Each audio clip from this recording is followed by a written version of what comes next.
ಎಲ್ಲರಿಗೂ ನಮಸ್ಕಾರ. ಎಲ್ಲರೂ ಹೇಗಿದ್ದೀರಾ? ಚೆನ್ನಾಗಿದ್ದೀರಾ ಅಂತ ಅಂದ್ಕೊಂಡಿದ್ದೀನಿ.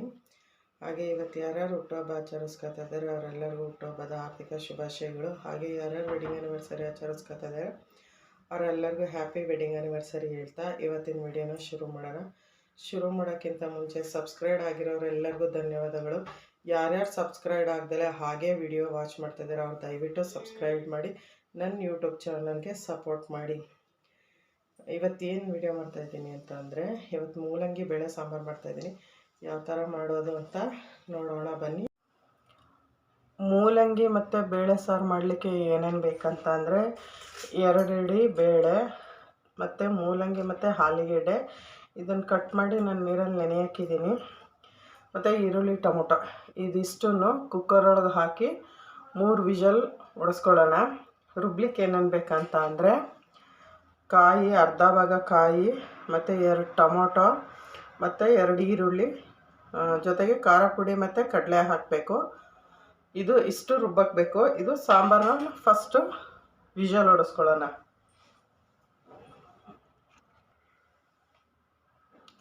ಬೇಳೆ ತೊಳ್ಕೊಂಡಿದ್ದೀನಿ, ಬೇಳೆ ತೊಳೆದಿದ್ದಾಗಿದೆ. ಇವಾಗ ಇದಕ್ಕೆ ಈ ಟೊಮೊಟೊ ಕೂಡ ತೊಳೆದು ಕಟ್ ಮಾಡಿದ್ದೀನಿ.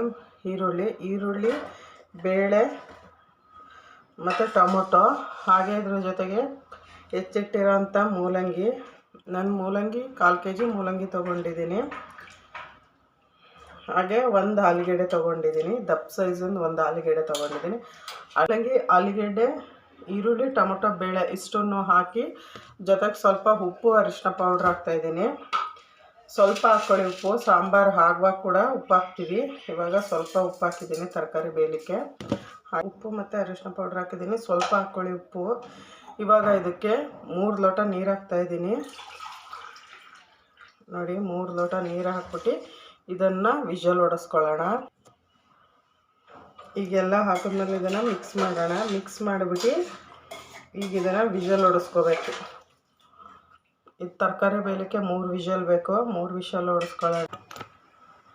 ರುಬ್ಲಿಕ್ಕೆ ನಾನು ಕಡಲೆ ಮತ್ತು ಖಾರ ಪುಡಿ ಹಾಕಿದ್ದೀನಿ, ಕಾಯಿ ಕೂಡ ಹಾಕ್ತಾಯಿದ್ದೀನಿ. ಕಾಯಿ ಬಂದ್ಬಿಟ್ಟು ಅರ್ಧ ಭಾಗ ಕಾಯಿ ಬೇಕು ಮತ್ತು 2 ಈರುಳ್ಳಿ, 2 ಟೊಮೊಟೊ. ಈಗ ಇದಿಷ್ಟನ್ನು ನೀರು ಹಾಕ್ಕೊಂಡು ರುಬ್ಕೋಬೇಕು ಫುಲ್ ನುಣ್ಣಕ್ಕೆ.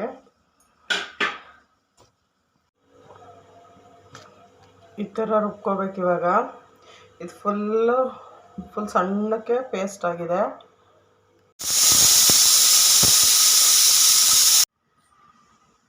ಇವಾಗ ಇದು 3 ವಿಷಲ್ ಬಂದಿದೆ. ಸಾರಿ, ನಾನು ಆವಾಗಲೇ ಯಾವ ಬೇಳೆ ಅಂತ ಹೇಳಲಿಲ್ಲ, ತೊಗರಿ ಬೇಳೆ ಹಾಕ್ಕೋಬೇಕು. ಇವಾಗ ಇದು ಪ್ರೆಷರ್ ಎಲ್ಲ ಹೋಗಿದೆ, ತರಕಾರಿ ಕೂಡ ಬೆಂದಿದೆ. ನೋಡಿ, ಈ ಥರ ಆಗಿದೆ.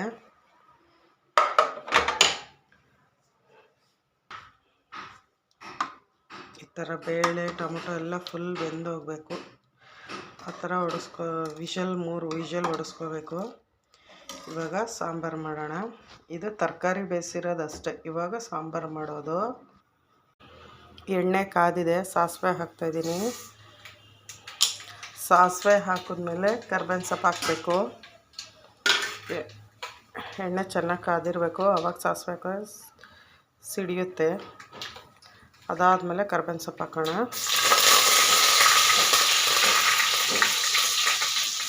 ಕರ್ಬೇವಿನ ಸೊಪ್ಪು ಹಾಕಿದ್ಮೇಲೆ ರುಬ್ಕೊಂಡಿರ್ತೀವಲ್ಲ ಆ ಮಸಾಲೆ ಹಾಕಬೇಕು. ನೋಡಿ, ರುಬ್ಬಿರೋ ಮಸಾಲೆ ಹಾಕ್ತಾಯಿದ್ದೀನಿ ಇವಾಗ.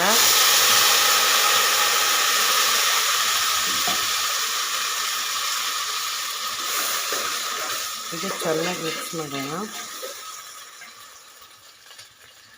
ಹಾಗೆ ನಾನು ಇದು ಸಾಂಬಾರಿಗೆ ಯಾವ ಖಾರ ಪುಡಿ ಹಾಕ್ತಾಯಿದ್ದೀನಿ ಅಂತ ಹೇಳಲಿಲ್ಲ, ಸಾರಿ. ಹುಳಿ ಪುಡಿ ಅಂತ ಅಂದರೆ ಕಾಳು, ಸಾಂಬಾರು ಬೀಜ ಮತ್ತು ಮೆಣಸಿನ್ಕಾಯಿ ಎಲ್ಲ ಮಿಕ್ಸ್ ಮಾಡಿ ಬಿಡಿಸಿರ್ತಾರಲ್ಲ ಹುಳಿ ಪುಡಿ, ಅದು ಆ ಹುಳಿ ಪುಡಿ ಹಾಕ್ತಾಯಿದ್ದೀನಿ. ಅಂದರೆ ನಾವು ಮನೆಯಲ್ಲೇ ಬಿಡಿಸಿರ್ತೀವಿ ಹುಳಿ ಪುಡಿನ, ಅದನ್ನು ಯೂಸ್ ಮಾಡಿದ್ದೀನಿ. ನೀವು ಅಂಗಡಿಯಿಂದ ತಂದು ಮಾಡೋ ಅಂಥದ್ದಾದರೆ ಹುಳಿ ಪುಡಿ ಕೊಡಿ ಅಂತಂದರೆ, ಸಾಂಬಾರು ಪೌಡ್ರು ಅಥವಾ ಹುಳಿ ಪುಡಿ ಕೊಡಿ ಅಂದರೆ ಅದು ಅಂಗಡೀಲಿ ಸಿಗುತ್ತೆ, ಅದನ್ನು ತಂದು ಮಾಡ್ಬೋದು. ನಾನು ಮನೆಯಲ್ಲೇ ಮಾಡಿಸಿರೋ ಅಂಥ ಹುಳಿ ಪುಡಿನ ಹಾಕಿದ್ದೀನಿ.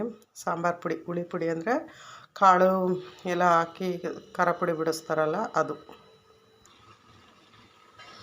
ರುಬ್ಬಿರೋ ಮಸಾಲೆ ಹಾಕಿದ್ಮೇಲೆ ಇದು ಹಸಿ ವಾಸನೆ ಹೋಗೋವರೆಗೂ ಇದನ್ನು ಚೆನ್ನಾಗಿ ಮಿಕ್ಸ್ ಮಾಡಬೇಕು. ನೀರು ಗೀರು ಏನೋ ಹಾಕಬಾರ್ದು, ಹಾಗೆ ಇದನ್ನು ಸ್ವಲ್ಪ ಡ್ರೈ ಮಾಡಬೇಕು. ಆದರೆ ಹಸಿ ವಾಸನೆ ಹೋಗೋವರೆಗೂ ಇದನ್ನು ಸ್ವಲ್ಪ ಹಾಗೆ ಕೈ ಆಡಬೇಕು.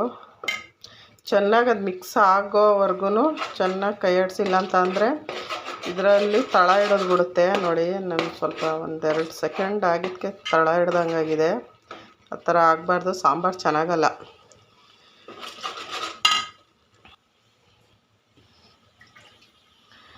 ಹಸಿ ವಾಸನೆ ಎಲ್ಲ ಹೋಗಿದೆ. ಇವಾಗ ಸ್ವಲ್ಪ ನೀರು ಹಾಕ್ಬಿಟ್ಟು ಇದನ್ನು ಚೆನ್ನಾಗಿ ಮಿಕ್ಸ್ ಮಾಡೋಣ. ಇದು ಚೆನ್ನಾಗಿ ಮಿಕ್ಸ್ ಆಗಬೇಕು. ಹಸಿ ಸ್ಮೆಲ್ಲೆಲ್ಲ ಹೋಗಿದ ಮೇಲೆ ಮಸಾಲೆ ರುಬ್ಬಿರೋ ಮಸಾಲೆ ಅಂಥದ್ದು. ಇವಾಗ ತರಕಾರಿ ಹಾಕೋಣ. ನೋಡಿ, ತರಕಾರಿ ಹಾಕಿದ್ದೆಲ್ಲ ಆಗಿದೆ. ಇವಾಗ ಇದನ್ನು ಚೆನ್ನಾಗಿ ಮಿಕ್ಸ್ ಮಾಡಿಬಿಟ್ಟು ಒಂದು 5 ನಿಮಿಷ ಬೇಯಕ್ಕೆ ಬಿಡೋಣ. ಇದು ಚೆನ್ನಾಗಿ ಮಿಕ್ಸ್ ಆಗಿದೆ. ಇವಾಗ ಇದಕ್ಕೆ ಸ್ವಲ್ಪ ಉಪ್ಪು ಹಾಕೋಣ. ಉಪ್ಪು ಆವಾಗಲೇ ಸ್ವಲ್ಪ ಹಾಕಿದ್ದೀವಿ, ಅದು ಸ್ವಲ್ಪ ಕಮ್ಮಿ ಆಗಿದೆ. ಇನ್ನು ಸ್ವಲ್ಪ ಉಪ್ಪು ಬೇಕನ್ಸುತ್ತೆ. ನೀವು ಸಾಂಬಾರು ಸ್ವಲ್ಪ ಟೇಸ್ಟ್ ನೋಡ್ಬಿಟ್ಟು ಉಪ್ಪು ಹಾಕ್ಕೊಳ್ಳಿ. ಉಪ್ಪು ಸರಿ ಇದ್ದರೆ ಸಾಕನ್ಸುತ್ತೆ, ಇಲ್ಲಾಂದರೆ ಇನ್ನೂ ಬೇಕನ್ಸುತ್ತೆ. ನಾನಿವಾಗ ಉಪ್ಪು ಇನ್ನೂ ಬೇಕು, ಹಾಗಾಗಿ ಹಾಕ್ತಾಯಿದ್ದೀನಿ. ಇವಾಗಿದ್ದು ಮುಗೀತು. ಇವಾಗ ಸ್ವಲ್ಪ 1-2 ಕುದಿ ಕುದ್ರೆ ಇದು ಆಯಿತು. ನಾನು ಹಾಗೆ ಅನ್ನಕ್ಕೂ ಕೂಡ ಇಟ್ಕೊಂಡಿದ್ದೀನಿ, ಸಾಂಬಾರು ಕೂಡ ಮಾಡ್ತಾಯಿದ್ದೀನಿ. ತುಂಬ ಚೆನ್ನಾಗಿರುತ್ತೆ. ಒಂದು ಸಲ ಟ್ರೈ ಮಾಡಿ ನೋಡಿ. ಕಮೆಂಟ್ ಸೆಕ್ಷನಲ್ಲಿ ಕಮೆಂಟ್ ಹಾಕಿ ಸಾಂಬಾರು ಹೇಗಿತ್ತು ಅಂತ. ಫಾಸ್ಟಾಗೂ ಆಗುತ್ತೆ ಮತ್ತು ತುಂಬ ಟೇಸ್ಟಿಯಾಗೂ ಇರುತ್ತೆ. ಅನ್ನ, ಸಾಂಬಾರು ಮತ್ತು ಚಪಾತಿ, ರೊಟ್ಟಿ, ದೋಸೆ ಎಲ್ಲದಕ್ಕೂ ಇದು ತುಂಬ ಚೆನ್ನಾಗಿರುತ್ತೆ. ಒಂದು ಸಲ ಟ್ರೈ ಮಾಡಿ ನೋಡಿ. ನಿಮಗೆ ಹೇಗೆ ಅನ್ನಿಸ್ತು ಅಂತ ಕಮೆಂಟ್ ಸೆಕ್ಷನಲ್ಲಿ ಕಮೆಂಟ್ ಮಾಡಿ. ಹಾಗೆ ಯಾರ್ಯಾರು ವೀಡಿಯೋ ನೋಡ್ತಾ ಇದ್ದೀರೋ ದಯವಿಟ್ಟು ಅವರು ಸಬ್ಸ್ಕ್ರೈಬ್ ಆಗಿ ನನ್ನ ಯೂಟ್ಯೂಬ್ ಚಾನಲ್ಗೆ ಸಪೋರ್ಟ್ ಮಾಡಿ. ಇದು ಇವಾಗ ರೆಡಿ ಟು ಈಟ್.